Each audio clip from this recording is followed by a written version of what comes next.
Now, I gave you some common angles in radians, in degrees in the previous slides, right? Now let's convert those into common angles in radians. So for example, how much is 360 degrees in radians? So again, anytime you want to draw radians, you want to draw not only the XY plane, but also a unit circle. And again, you can draw a circle of any length, of any radius, sorry, but by the previous slide, in the previous video, it doesn't matter what radius we use. So we're always going to default to a circle of radius 1. Okay. So what I do here is I drew an angle of 360 degrees. If you notice, the initial ray in red and the ending ray in purple both end at the positive x-axis. So in this case, this angle theta is doing this whole rotation here. Right, so that's what 360 degrees is in, that's what 360 degrees is. Right? How do we convert this to radians? Okay. Now, we can simply use the formula theta equals the arc length over the radius. Right?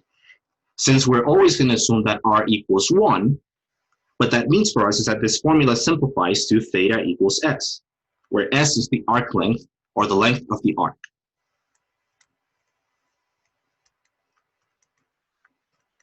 And here, let me just start calling it arc length instead of length of the arc, because it's one extra word. Okay.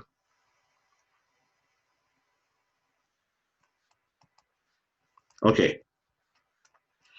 So when r equals 1, this formula is telling us that the radian measure of theta is equal to the arc length. What is the arc length in this case? Well, the arc that this angle is tracing is the whole circle. Right, because we're going over a full rotation. Okay. So what is the arc length of a full circle? If you remember from basic geometry, that's precisely the definition of the circumference of the circle. But the circumference is the distance around the circle. Okay. So in this case, theta is going to be equal to the circumference. Actually, let me write it like this, theta in radians. And again, I didn't write degrees, so it should be clear that it's in radians, but just to remind you, is equal in this case to the circumference of the circle.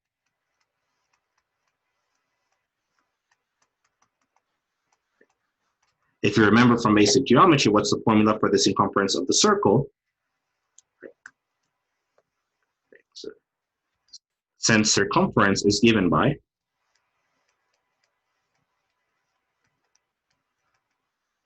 so what was the formula? It was 2 times pi times r, where r is the radius.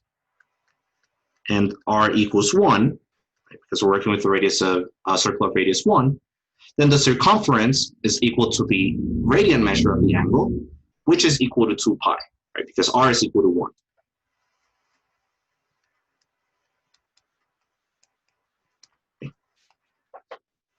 And that's basically how you work it. 360 degrees is equal to 2 pi radians. And again, the key thing was noticing the definition of a radian measure, specifically using this formula here. Right? The formula that I gave you, that theta is equal to s over r, which simplifies to theta is equal to s whenever r is equal to 1.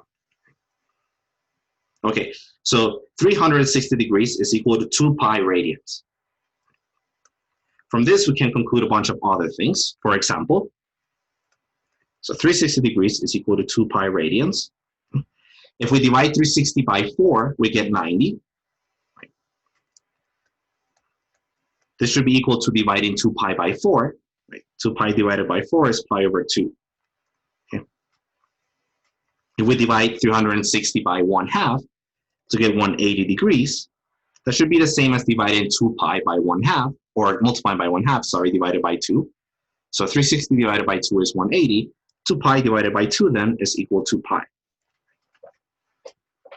etc. Right. So just from knowing that 360 degrees is equal to 2 pi radians, we can come up with other common angle measurements in degrees and convert them to radians very easily. Now, I'm not going to ask you to do this for every single angle, because there's actually a general formula for this. There's a general formula to convert from degrees to radians and radians to degrees. And it's as simple as this. Starting with the first line here, if you have an angle theta in degrees, how do you convert that to radians? Well, multiply that angle by pi over 180. And whatever you have left, that's your angle measurement in radians. Notice there that I didn't write the degree symbol because now it's in radians, so it's unitless. The other way, if you start with theta in radians, so notice that I don't draw the degree symbol there. How do you convert that to degrees? Well, simply do the opposite. Multiply that number by 180 divided by pi. And then you get an angle in degrees. So notice that at the end of that angle, I put degrees. It's as simple as that. Okay. So let's do a couple of examples. So this example comes from the packet.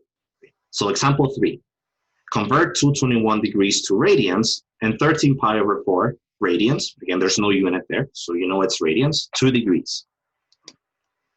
Okay, so let's go ahead and do it. Let's use the first point, that formula, because we're converting degrees to radians. Okay, so for the first part, we have 221 degrees. We're going to multiply this by pi over 180. Actually, let me write it like this. So 221 degrees is equal to 221 times pi over 180. And here, I don't use degrees anymore because we're in radians after we multiply by pi over 180, which again, they're unitless. Okay. So simplify that, you get 221 times pi over 180 radians. So very simple. Now, going the other way, if you start with 13 pi over 4 radians, now you're going to multiply that quantity by the reciprocal. So you're going to multiply by 180 over pi. And this is now going to be in degrees. So if we simplify this, so a couple things cancel. Pi and pi cancel. 180, let's see if that's divisible by 4. It is. 180 divided by 4 is 45. Okay. So this cancels, and this becomes 45. So what are we left with? We're left with 13 times 45 degrees,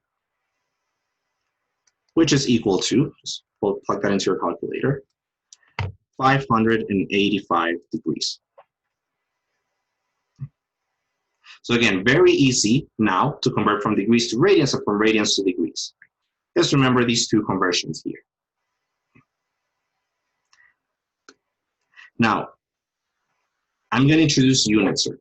So basically, the unit circle is going to be a summary of the common angles that we're going to be working with, both in degrees and in radians. And it also gives you a little bit more information. It also gives you the point on the unit circle given by that angle. So for example here, you can see they have 0 degrees, it's the same as 0 radians, and the point on that circle is 1, 0. It's just the point of radius 1 on the x-axis. Now, the other common angles we're going to be working with are going to start here. These are the new ones. We have 30 degrees. If you convert them to radians, that becomes pi over 6 radians. And if you find the coordinates of this point in the circle, it has coordinates with 3 over 2, 1/2. Similarly for the other ones, 45 degrees now becomes pi over 4 radians. And the corresponding coordinate in the circle is given by pi over 2, pi over 2. Square root of 2 over 2, square root of 2 over 2. Similarly for 60 degrees. 60 degrees in radians, so just in the conversion, is pi over 3. The corresponding point has coordinates 1/2, root 3 over 2, etc. You go like that, right?